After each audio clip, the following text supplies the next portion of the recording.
Bueno, retomamos entonces donde habíamos dejado. Estamos analizando una propuesta de modelo físico que trata de justificar que el hormigón tiene una capacidad resistente a los esfuerzos de corte sin tener que recibir armadura adicional de refuerzo, y se está tratando a través de un modelo físico que imaginaron investigadores que después fueron asumidos por la escuela americana, y vamos a aclarar que este es un modelo de mecanismo de resistencia, pero hay otros, puede haber otros.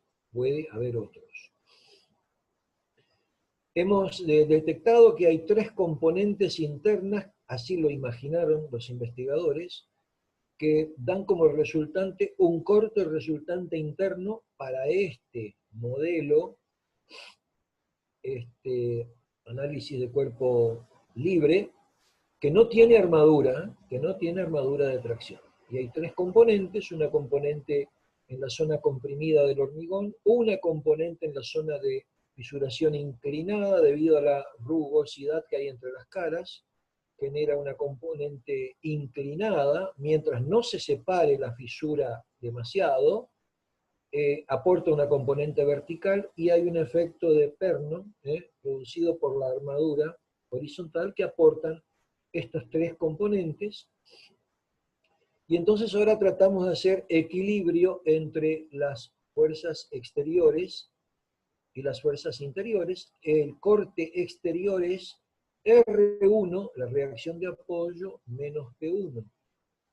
Entonces miramos, R1, el corte hasta esta sección, menos P1.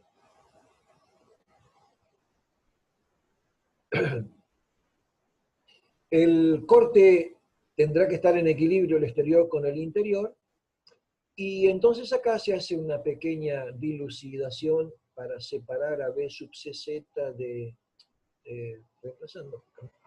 haciendo pasaje de término. Después vemos para qué nos sirve eso, para mostrar que probablemente estos dos términos se puedan simplificar. Ya vamos a ver. Pero ahora la otra condición de equilibrio es tomar momentos respecto de la sección A.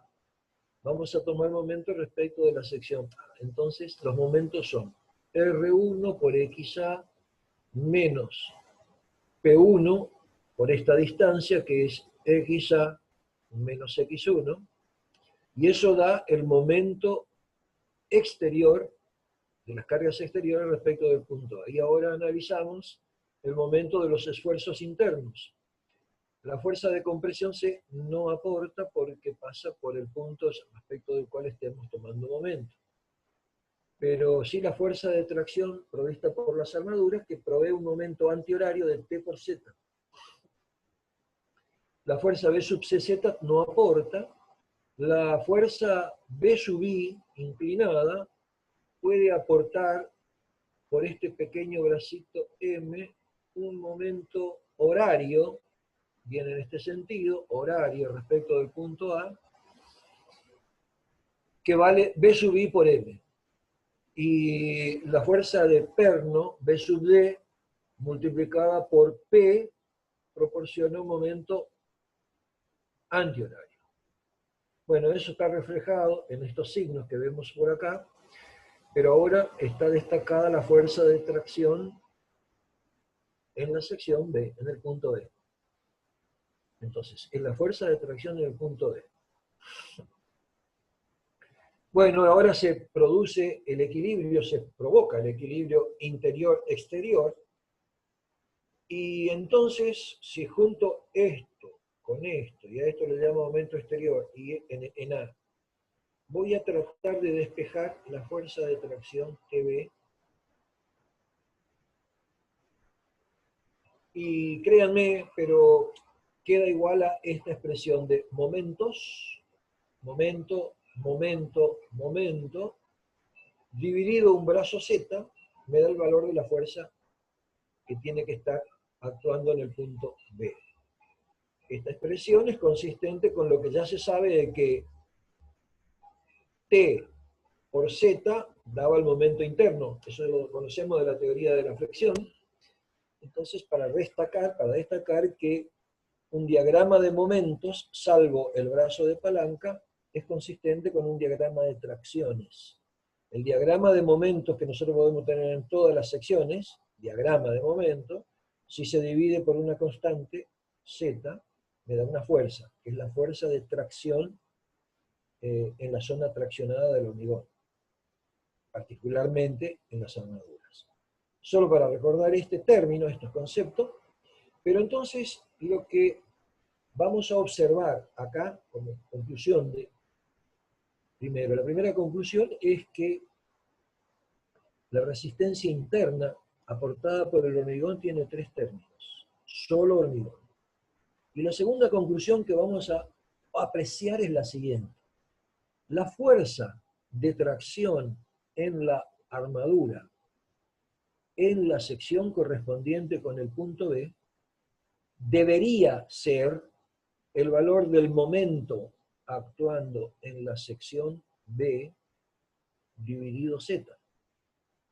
Sin embargo, debido a que la pieza se fisuró por corte de esta manera, el que interviene, según este modelo, en la determinación del valor de la fuerza de tracción es un momento que está en la sección A, que es más grande que el que está en la sección B porque está a la derecha.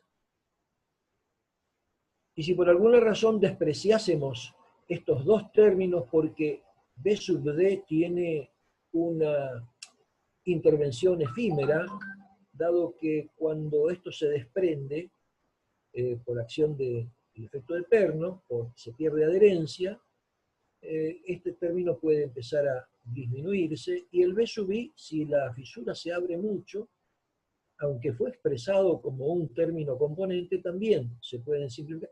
Y entonces nos está quedando que el esfuerzo de tracción en la armadura en la sección B no depende del momento que está actuando en esa sección, sino que depende ahora del momento flector actuante en la sección A. Es M exterior en A sobre Z.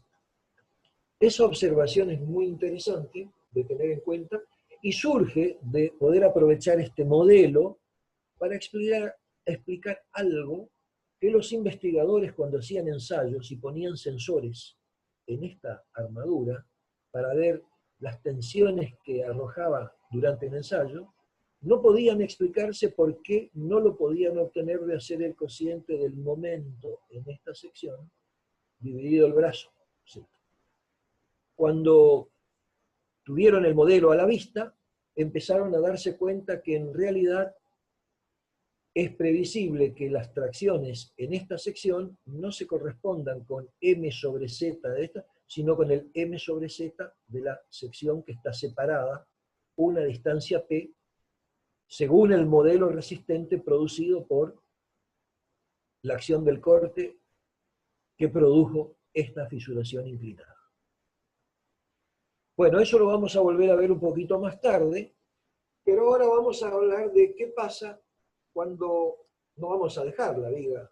Ya dijimos que si nosotros dejamos la viga para que resista solo con hormigón, estamos perdidos, porque es muy poco el aporte que vamos a tener, aporte resistente. Entonces, ahora vamos a disponer armaduras que en la zona de fisuración inclinada va a estar compuesta o disponible por la vía de barras dobladas, vulgarmente conocidas como caballetes en las obras, barras que estaban trabajando en forma resistente en la zona de tramo, tomando los momentos positivos, tracción por momentos positivos, y que cuando algunas de ellas deben seguir hasta los apoyos, las que ya no son tan necesarias las podemos levantar para cubrir solicitaciones de tracción que pudieran aparecer en los apoyos. Ahora después vamos a discutir eso, pero es conveniente tener algunas barras que pudieran estar disponibles en la parte del centro de tramo, las podemos mandar hacia arriba. Y esas están atravesando parcialmente zonas de fisuración inclinada por corte. El otro tipo de armaduras son estribos, que son armaduras de ramas verticales, son estribos, como el que está indicado acá.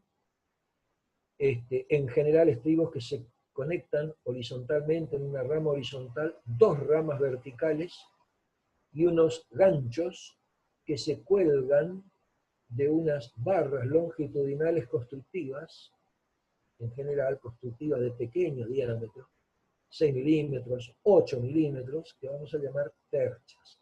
Perchas porque estos ganchos se cuelgan de la percha.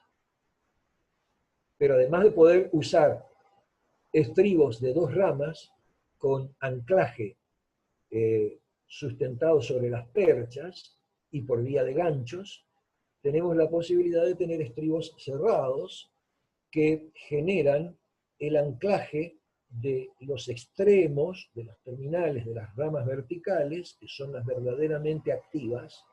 No son las ramas ni horizontal inferior ni la superior las que colaboran en el corte, sino las ramas verticales. Podemos tener una zona de empalme, ¿no? Estas son como unas escuadras que se forman, y ganchos a 90 grados, ganchos a 180 grados, y en este caso, ganchos a 135 grados. Vengo por acá, y acá hago un ganchito a 135, vengo por acá, y hago un ganchito a 135.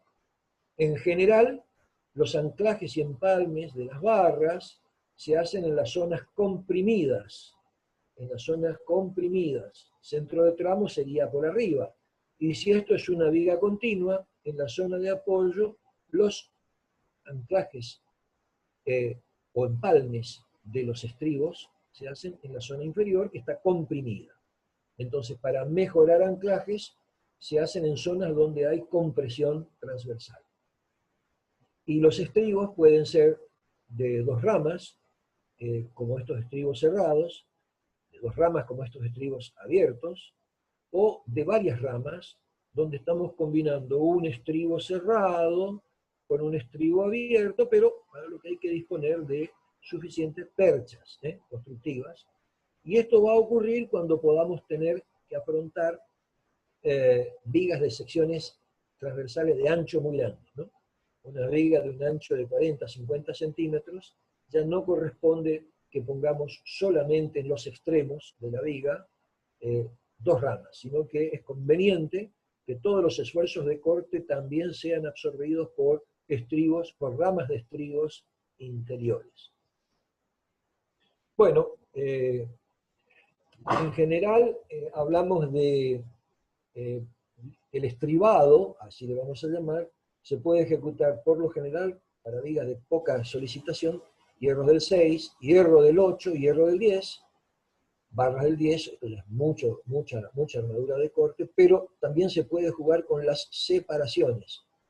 Puedo, en la zona de mayor incidencia del esfuerzo de corte, acercar las separaciones, por ejemplo, S1, y donde voy perdiendo influencia del esfuerzo de corte, puedo utilizar las S2.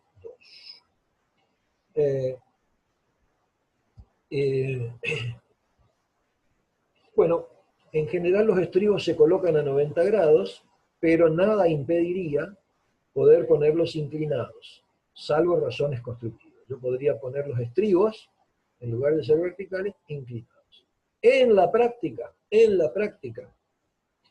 hay posiciones divididas, pero estamos algunos que sostenemos la conveniencia de resolver todo el corte con barras, con estribos,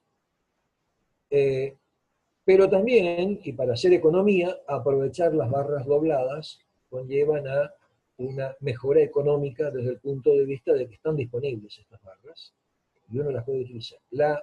El inconveniente es que estas barras generan conflicto en la interpretación de su ubicación en la obra, y entonces por ahí, si uno quiere simplificar en función de la calidad de la mano de obra que tiene disponible, dice, vamos a meter solo estribos.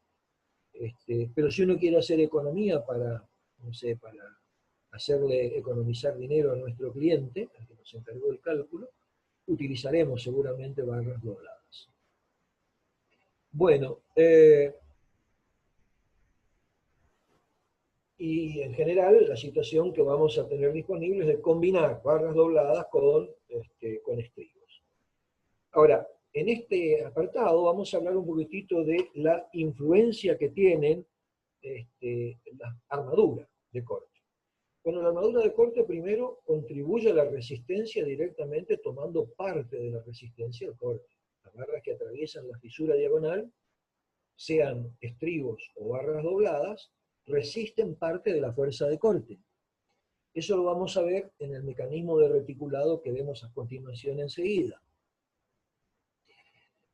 Al cruzar la fisura, también lo que hacen es que impiden que las fisuras diagonales suban tanto como para reducir la zona de compresión por flexión. Entonces dejan una mayor zona de hormigón no fisurado para resistir corte por flexión. Entonces también tiene una función de restringir la extensión de las fisuras. Pero también sirven para mantener las caras de la fisura diagonal lo más cerca posible, contribuyendo a esta contribución resistente B sub I, que sea más significativa, más confiable. Eso lo logra en realidad las barras que están cosiendo la fisura, impedir que la fisura se convierta en grieta, ¿no? Una vez que se convierte en grieta, o sea que tiene un tamaño, la fisura, los labios de fisura muy importante, desaparece esta contribución. Bueno, y también es muy importante en este grafiquito indicar que no las barras dobladas, no voy a hablar de estas barras, que no producen ningún efecto, pero los estribos, así como están dispuestos, con esta rama horizontal que envuelve a la armadura longitudinal, tienen una importante función de retención de las armaduras que bajo el efecto del corte propendían a desprenderse cuando no había armadura de corte y eran solamente las barras longitudinales de flexión. Entonces, la contribución al corte B sub D, al corte aportado para el hormigón B sub D, se ve muy mejorada porque estos estribos sostienen a las armaduras longitudinales impidiendo su desprendimiento, que fallen en esta zona por la tracción que se produce hacia abajo, el desprendimiento. Entonces, son 4 maneras, A, B, C, D, estas maneras que a nosotros nos van a importar desde el punto de vista conceptual cuando se nos ocurra preguntarle, bueno, ¿de qué manera la armadura de corte contribuye a mejorar la resistencia al corte del hormigón? Acá tenemos una buena cantidad de argumentos disponibles. Entonces, ahora que estamos poniendo armadura, podemos pensar que a lo que aportaba el hormigón, ahora le aportamos con armadura de corte para contribuir a lo que sería toda la resistencia al corte interno, o la fuerza interna equilibrante del corte exterior. Entonces lo equilibramos con la contribución que le vamos a llamar del hormigón a la resistencia al corte, dada por estos 3 términos.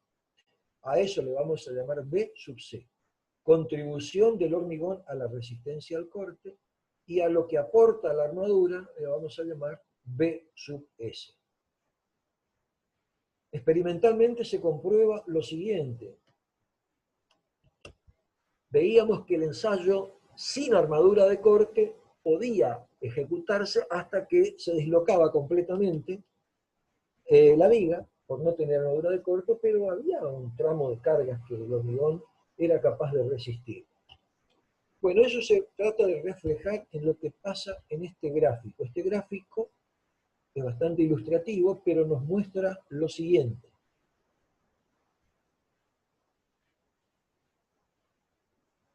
En horizontal, en abscisas, voy a marcar lo que es corte exterior, corte debido a las acciones exteriores. En vertical voy a graficar el corte que aportan todas las fuercitas internas, armadura y hormigón.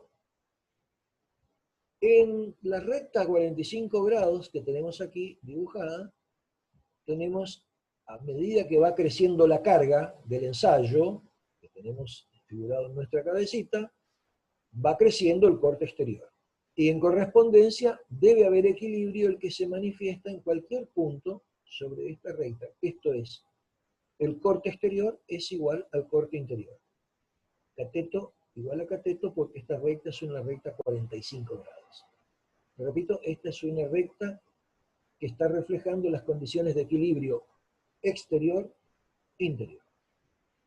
Bueno, cuando empieza el ensayo, todo el corte es resistido con aporte del hormigón.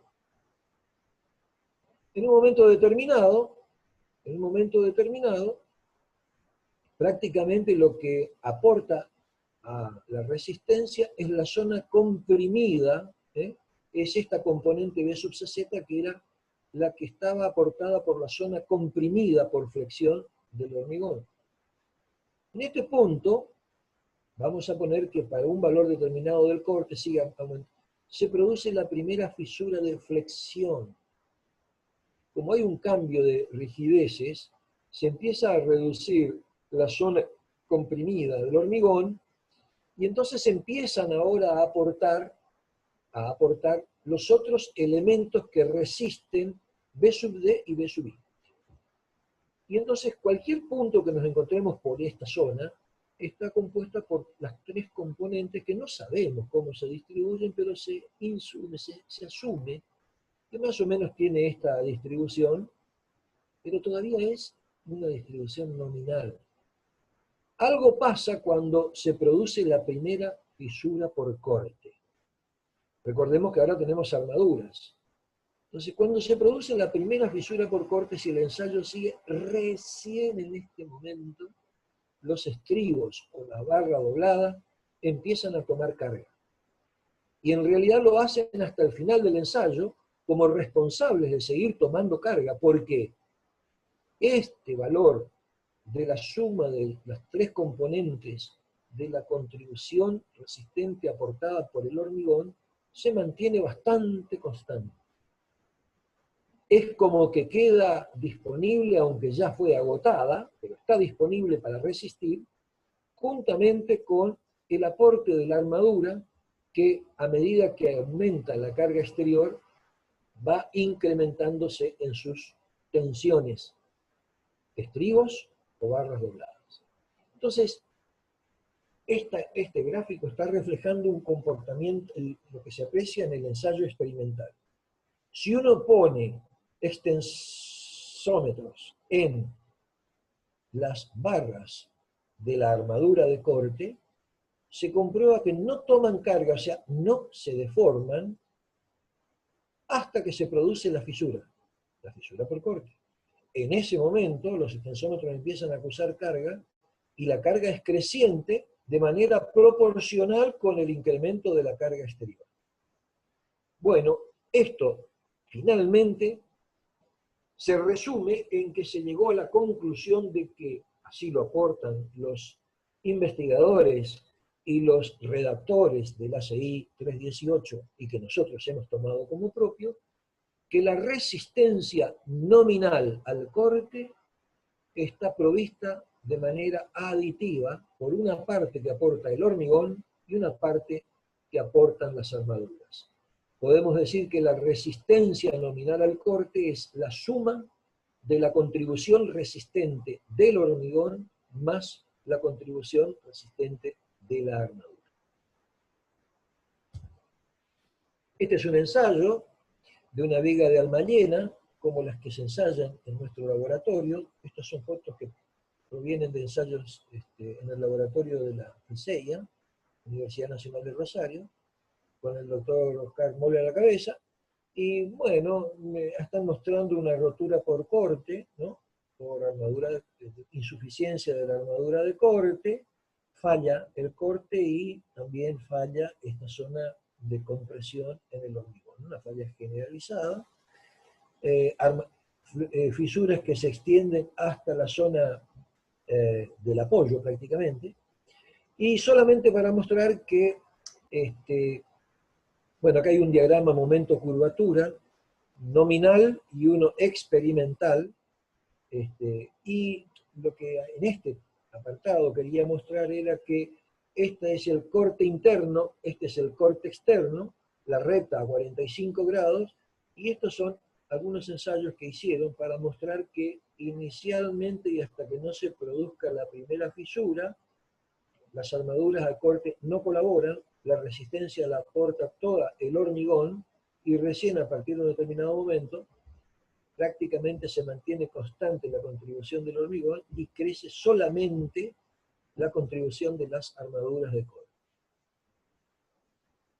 Bien, en lo que nos resta, vamos a tratar de hacer un comentario sobre cuál es la manera en que se puede interpretar el comportamiento de las armaduras de corte, cómo contribuyen las armaduras a resistir el corte, para poder sacar al final de todo este desarrollo algunos ecuacionamientos útiles que nos van a servir para hacer los cálculos operativos de resistencia nominal al corte.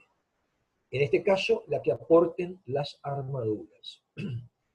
Bueno, para analizar lo que viene, se analiza una denominada analogía del reticulado. La analogía del reticulado son unos modelos físicos que propusieron, en realidad propuso Morse a partir de los trabajos de Ritter. ¿Qué había dicho Ritter? Que una viga de almayena como esta puede ser sustituida en su comportamiento por un reticulado. Un reticulado como el que está dibujado acá. Veo la silueta de la viga de almayena, le superpongo un reticulado, y entonces el reticulado siempre tiene un cordón comprimido, un cordón traccionado, y tiene una serie de montantes y diagonales que se encargan de transferir las cargas desde el cordón comprimido por compresión al cordón traccionado inferior. Con los montantes subimos la carga y restablecemos el equilibrio con un montante a tracción. Llegamos a un nudo donde se descarga la compresión, pero ahora se descarga a través de otra barra comprimida.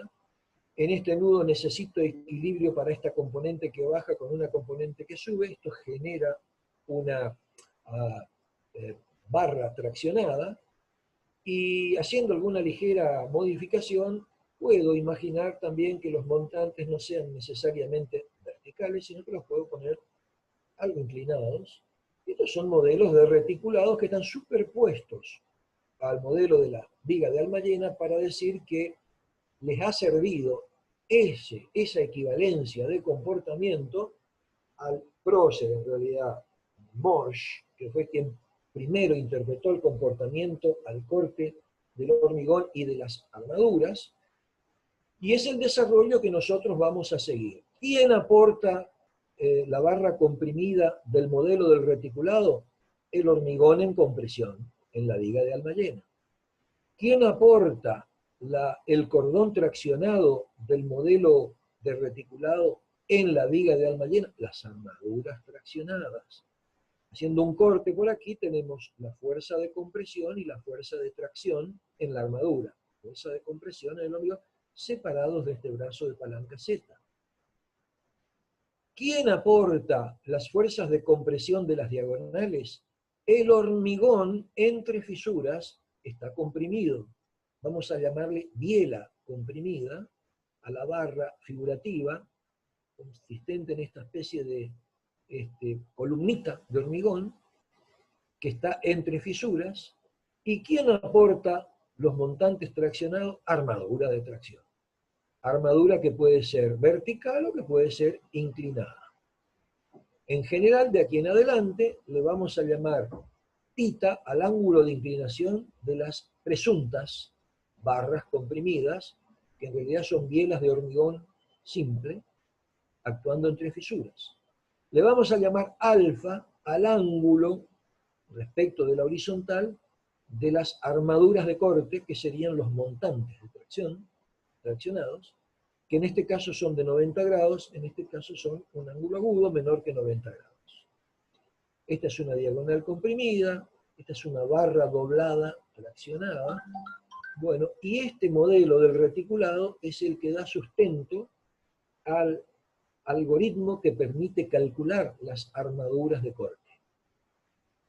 Lo que sigue es un análisis que lo voy a pasar más o menos rápidamente, casi por arriba, porque lo pueden hacer ustedes y es solamente una justificación geométrica y trigonométrica, con apoyo de senos, cotangentes, de los ángulos que están en juego, y algunas magnitudes que también conviene geométricamente explicar. ¿Qué es ese? Bueno, ese es la separación entre montantes, que también va a ser la separación horizontalmente medida entre bielas comprimidas. Ese es la separación entre montantes. ¿Y qué es la magnitud A? Bueno, la magnitud A se puede entender si miramos este esquemita más complejo, y que es paralelo a la fisura que uno imaginó con inclinación θ, en forma paralela, puedo medir esta distancia en forma paralela entre las distintas barras traccionadas de corte. Acá están dibujadas inclinadas con el ángulo alfa. La fisura está definida con un ángulo θ. Los dos son genéricos. Genérica es la separación entre barras traccionadas, sean inclinadas o sean verticales. Y genérica es esta distancia P que va desde el corte que se produce por la fisura de flexión, fisura de corte, hasta la distancia donde decidimos cortar el análisis y donde estaría aplicada, la fuerza de compresión resultante de las tensiones en el hormigón. Destacada la fuerza que atraviesa este sector, la fuercita que atraviesa esta barra traccionada, está compuesta por una sección de armadura de esa barra multiplicada por una tensión de trabajo. Se le pone el subíndice B y B para que se entienda en la nomenclatura que son fuerzas derivadas de la acción del esfuerzo de corte. Bueno, lo que se hace es un análisis de este módulo formado por este triángulo elemental de base S, de la longitud del otro lado A y los ángulos θ y alfa, a partir de relacionamientos trigonométricos que podrán seguir ustedes y que hacen un poco complejo el poder explicarlos detenidamente en una clase y no tiene mayor sentido, se llega a una expresión que nos dice que el aporte, la contribución de la armadura a la resistencia al corte tiene una expresión que está dada por la fuerza que aporta la barra, es decir, su sección por la tensión con la que está trabajando, una relación entre la altura útil y la separación en horizontal. Ingeniero, sí, correcto. le quedan 5 minutos. Bien, entonces vamos a ir cerrando. Y una expresión genérica en expresiones trigonométricas, genérica, que nos deja esta expresión algo compleja. Esta expresión genérica nos sirve para interpretar lo siguiente.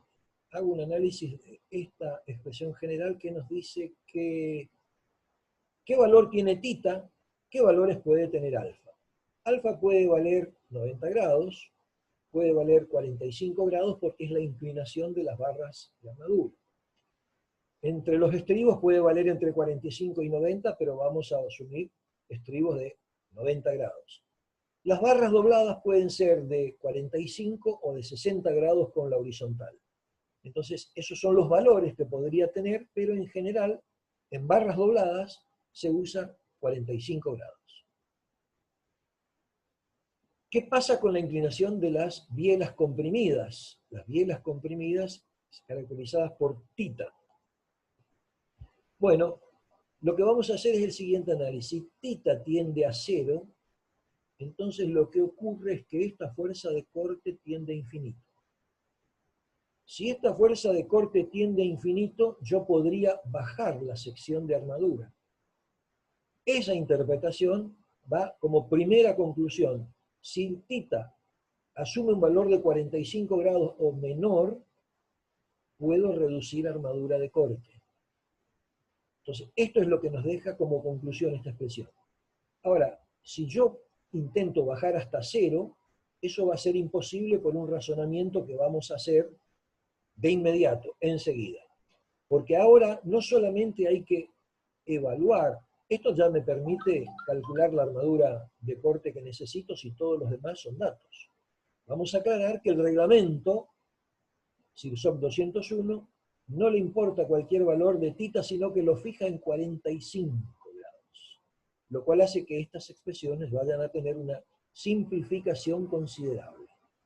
Entonces, dejo aclarado lo que está resaltado en este recuadro, que si tita tiende a 0, el esfuerzo de corte aportado con la armadura tiende a infinito, lo cual es imposible, pero debe interpretarse como que si tita tiende a 0, la inclinación de la biela de compresión tiende a 0, la sección de la armadura tiende a poder ser disminuida, porque justamente puedo trabajar con un valor más chico de B sub S y un valor más chico de la sección de trabajo.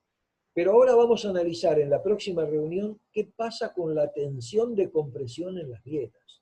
No es solo calcular armaduras, sino que tenemos que verificar el comportamiento a compresión en las bielas comprimidas.